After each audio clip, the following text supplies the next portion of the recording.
আমি চিকিৎসার কারণে যুক্তরাজ্যে অবস্থান করলেও আমি সব সময় আপনাদের পাশেই আছি।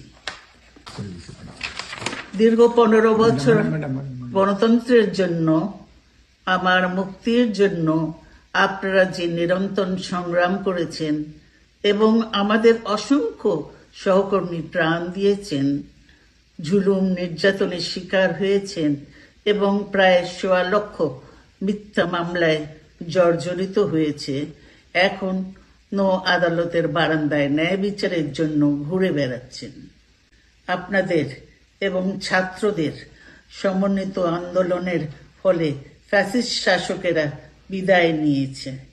একটা অন্তর্বর্তীকালীন সরকার গঠিত হয়েছে।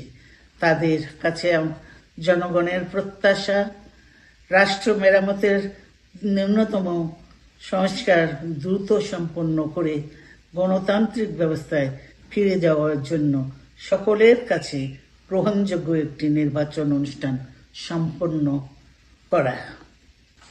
আমার অবর্তমানে দলের ভারপ্রাপ্ত চেয়ারম্যান, সিনিয়র নেতৃবৃন্দ এবং আপনাদের সকলকে সাথে সঙ্গে নিয়ে নিরন্তর কাজ করে দলকে